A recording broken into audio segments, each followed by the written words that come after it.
고요한 주일 아침, 여러분의 마음에 평안이 가득하기를 기도합니다. 과학과 신앙. 어떤 이들은 이 두 단어를 물과 기름처럼 섞일 수 없는 서로를 밀어내는 양극단의 개념이라 생각합니다. 한쪽은 증명 가능한 사실과 이성을, 다른 한쪽은 눈에 보이지 않는 믿음과 영성을 추구하기 때문이죠. 하지만 정말 그럴까요? 인류 유전체의 비밀을 최초로 밝혀낸 세계적인 과학자의 입에서 가장 깊은 신앙의 고백이 흘러나온다면 어떨까요? 오늘 우리는 과학의 최전선에서 인류의 지성을 이끌어온 한 인물의 경이로운 영적 여정을 따라가 보려 합니다. 그의 이야기는 어쩌면 우리 마음속에 오랫동안 자리 잡았던 과학과 신앙 사이의 오래된 벽을 허물어줄지도 모릅니다. 본격적인 이야기에 앞서 잠시 여러분의 마음을 구합니다.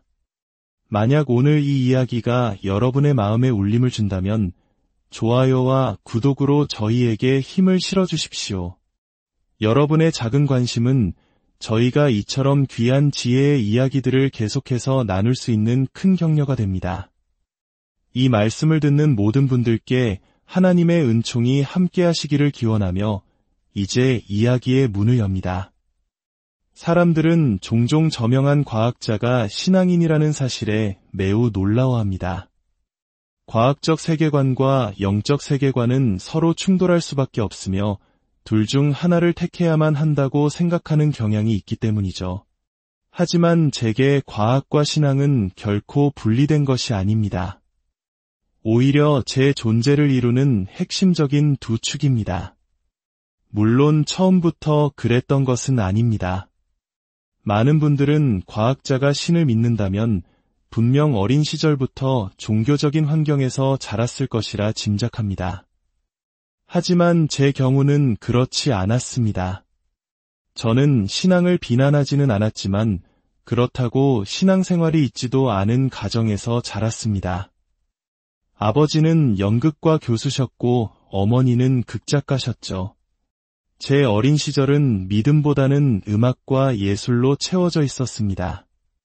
스스로 세상의 이치를 깨달으려 할 때 저에게 믿음에 대해 이야기하는 사람들의 주장은 전혀 이치에 맞지 않게 들렸습니다.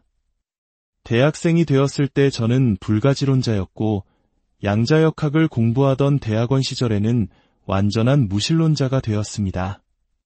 당시 누군가 제게 자신의 신앙에 대해 이야기했다면 아마 즐거운 대화는 되지 못했을 겁니다. 저는 당신이 얼마나 잘못된 길을 가고 있는지 증명하기 위해 온갖 논리를 동원했을 테니까요. 그러다 제 삶의 경로에 큰 변화가 생겼습니다. 저는 기초 물리화학 연구를 그만두고 의과대학에 진학하기로 결심했습니다. 무신론자로 의대에 입학했던 저는 졸업할 무렵에는 그리스도인이 되어 있었습니다. 대체 무슨 일이 있었던 걸까요? 의학 공부가 더 이상 책상 위에서 이뤄지지 않는 임상실습 과정을 상상해 보십시오. 당신은 심각한 질병으로 고통받는 환자들의 침대 곁에 앉아 있습니다. 당신의 의학적 처치는 때로 효과가 있지만 많은 경우 그렇지 못하거나 불완전합니다. 저는 그곳에서 존경할 만한 선량한 사람들이 인생의 마지막을 마주하는 모습을 지켜보았습니다. 그리고 스스로에게 물었죠. 나라면 저 상황을 어떻게 감당할 수 있을까? 저는 어쩔 수 없이 한 가지 사실을 깨닫게 되었습니다. 하나님에 대한 굳건한 믿음을 가진 환자들이 그렇지 않은 이들보다 훨씬 더 평온한 상태에 있다는 것을요. 저는 궁금해졌습니다. 저것이 정말 강력한 심리적 지지대에 불과한 걸까? 아니면 그 너머에 정말 무언가가 있는 걸까? 그러던 어느 날 유독 정이 많이 갔던 한 노부인 환자와의 순간이 제 삶을 송두리째 바꿔놓았습니다. 저의 할머니를 떠올리게 했던 그분은 깊은 신앙의 소유자였습니다.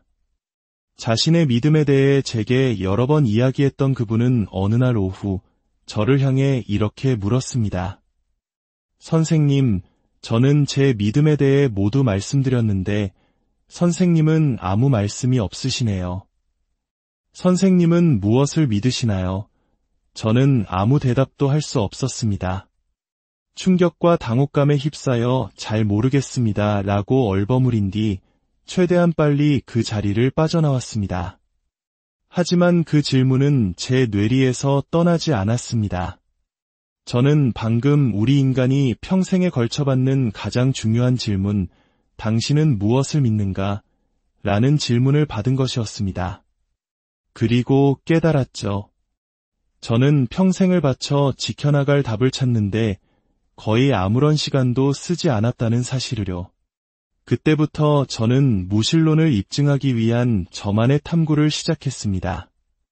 하지만 2년에 걸친 시간 동안 무신론에 대한 제 믿음은 점점 더 약해져만 갔습니다.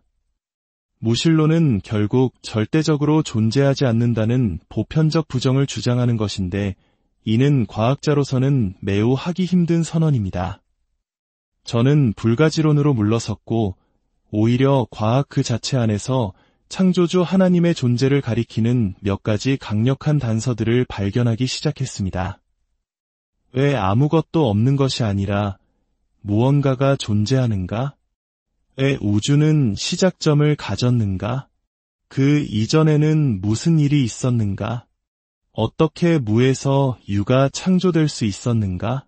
그리고 저에게 가장 강력하게 다가왔던 것은 우주가 정교한 수학적 법칙을 따른다는 사실이었습니다. 제가 물리화학에서 공부했던 그 아름답고 단순한 법칙들 말입니다. 왜 그래야만 할까요? 마치 이 모든 것의 배후에 지적인 존재가 있는 것처럼 느껴졌습니다. 더욱 놀라운 것은 이 법칙들에는 빛의 속도, 중력의 세기, 강력과 양력 같은 물리 상수들이 포함되어 있다는 점입니다. 이 상수들의 값은 이론으로 유도할 수 없으며 오직 측정을 통해서만 알 수 있습니다. 그런데 만약 이 상수들 중 단 하나라도 현재의 값에서 100만 분의 1 혹은 수십억 분의 1이라도 벗어났다면 우리 우주는 별과 은하 그리고 우리 인간이 존재할 수 없는 그저 흩어지는 입자들로 가득한 무의미한 공간이 되었을 겁니다. 이 사실은 우리를 포함한 이 경이로운 우주가 탄생하기를 바란 어떤 지적인 존재가 있다는 감각을 외면하기 어렵게 만듭니다. 그 지점에서 저는 세계의 주요 종교들을 살펴보기 시작했습니다. 창조주가 있다는 것까지는 이해할 수 있겠다. 하지만 그 신이 우리에게 관심을 갖는다는 유신론은 너무 큰 도약이 아닐까. 저는 여러 종교들이 생각보다 많은 공통점을 가지고 있음을 발견했지만 동시에 본질적인 차이점도 분명했습니다. 그리고 마침내 저는 예수 그리스도라는 인물과 마주하게 되었습니다. 저는 그를 신화 속 인물이라 여겨왔지만 그의 삶과 죽음, 그리고 부활에 대한 역사적 증거가 놀라울 정도로 강력하다는 사실을 알고 큰 충격을 받았습니다. 부활을 직접 목격했다고 증언한 이들은 죽음의 위협 앞에서도 그 주장을 굽히지 않았습니다. 이는 쉽게 무시할 수 없는 사실이었습니다. 또한 예수는 모든 종교를 통틀어 유일하게 스스로를 신이라 칭하고 죄를 사하며 우리 모두를 위해 고통받은 독특한 존재였습니다. 저는 그에게서 눈을 돌릴 수 없었습니다. 물론 그것은 믿음의 도약이었습니다. 이성적인 논증만으로는 충분하지 않습니다. 어느 시점에서는 이것을 받아들일지 말지 스스로 결정을 내려야만 합니다. 저는 27살에 그 결정을 내렸습니다. 그 후로 47년 동안 수많은 의심과 어려움이 있었지만 단 한 번도 기독교인으로서의 제 신앙이 과학자로서의 제 신념과 충돌하는 지점을 발견하지 못했습니다. 자연을 연구하기 위해서는 지독할 정도로 엄격해야 하며 상대방이 데이터를 보여주기 전까지는 그 어떤 결론도 받아들여서는 안 된다는 과학자의 신념 말입니다. 저에게 이 둘은 놀라울 정도로 조화롭고 상호 보완적입니다. 하지만 저는 오늘날 제가 속한 복음주의 기독교 공동체 일부에서 나타나는 모습에 깊은 마음의 상처를 받았습니다. 특히 팬데믹 기간 동안 수많은 백인 복음주의 기독교인들이 과학에 대한 불신으로 백신 접종을 거부하는 현실을 마주해야 했습니다. 통계에 따르면 백신이 충분히 보급되었던 시기에도 잘못된 정보와 불신으로 인해 약 23만 명의 사람들이 불필요한 죽음을 맞았고 그중 가장 큰 집단이 바로 백인 복음주의 기독교인들이었습니다. 어쩌다 이런 일이 벌어졌을까요? 이 불신의 뿌리는 19세기 중반으로 거슬러 올라갑니다. 본래 아이작 뉴턴과 같은 위대한 과학자들은 대부분 독실한 기독교인이었습니다. 그들은 프랜시스 베이컨이 말한 두 권의 책, 즉 하나님의 말씀이 담긴 성경과 하나님의 작품이 담긴 창조세계를 함께 읽어야 한다고 믿었습니다. 두 책의 저자는 각기에 서로 모순될 리 없다고 생각했죠. 하지만 다윈의 진화론이 등장하며 많은 것이 흔들렸습니다. 특히 1925년에 스코프스 재판은 기독교 근본주의자들에게 깊은 상처를 남겼습니다. 공립학교에서 진화론을 가르쳤다는 이유로 한 교사가 유죄 판결을 받은 이 사건은 많은 신앙인들을 세상의 조롱거리로 만들었고 과학과의 대화에 깊은 단절을 가져왔습니다. 이러한 역사적 상처와 불신은 수십 년에 걸쳐 누적되었고 안타깝게도 코로나19 팬데믹 상황에서 폭발했습니다. 과학자들은 엘리트주의적이고 믿을 수 없다는 오랜 불신 위에 백신에 대한 온갖 음모론과 가짜뉴스가 더 씌워졌습니다.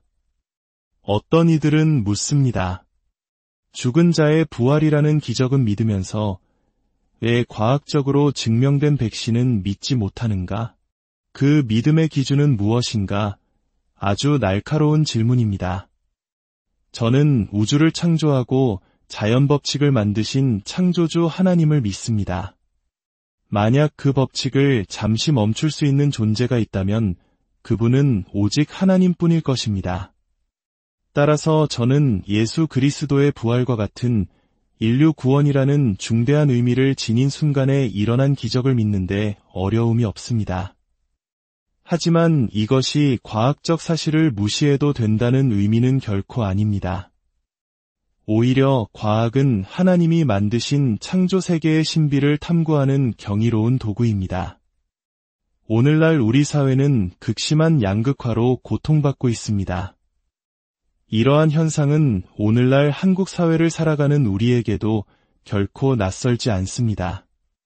우리는 각자의 거품 속에 갇혀 다른 의견을 가진 사람들을 틀렸다고 생각하는 것을 넘어 악하다고까지 여기며 악마화합니다. 이는 예수님께서 산상수훈에서 가르치신 화평케 하는 자는 복이 있나니라는 말씀과 정반대의 모습입니다. 교회는 본래 서로의 말을 듣고 이해하며 사랑하는 화합의 장소가 되어야 하지만 안타깝게도 오늘날 많은 교회가 세상의 분열을 그대로 답습하고 있습니다. 마태복음 7장에서 예수님은 내 이웃을 사랑하라는 것을 넘어 내 원수를 사랑하라고까지 말씀하셨습니다. 우리는 오늘날 그 가르침을 실천하고 있습니까? 저는 이 문제의 해결책이 위에서부터 내려올 것이라 생각하지 않습니다. 정치인들이나 제도가 먼저 변하기를 기다릴 수 없습니다. 변화는 우리 각자로부터 바로 지금 이 자리에서 시작되어야 합니다. 세상이 돌아가는 방식이 마음에 들지 않아 라고 말하는 것을 넘어 이 문제를 악화시키는 데 일조하고 있는데 자신의 모습이 마음에 들지 않아 라고 고백하는 용기가 필요합니다. 저는 제 책의 마지막 장에 하나의 서약을 제안했습니다. 그 내용은 다음과 같습니다. 나는 오늘부터 우리 사회의 만연한 분열을 해결하는 일부가 될 것을 서약합니다. 나는 나와 다른 견해를 가진 사람들과 존중하며 경청하는 대화에 적극적으로 참여하겠습니다.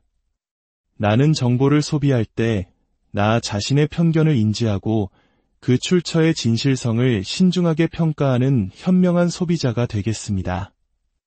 나는 나와 정치적, 사회적 신념이 다르다는 이유만으로 다른 사람에게 악한 의도를 단정하지 않겠으며 모든 인간관계에서 너그러운 마음을 품겠습니다. 내 이웃을 사랑하는 것을 나의 목표로 삼겠습니다. 이것은 거창한 약속이 아닙니다.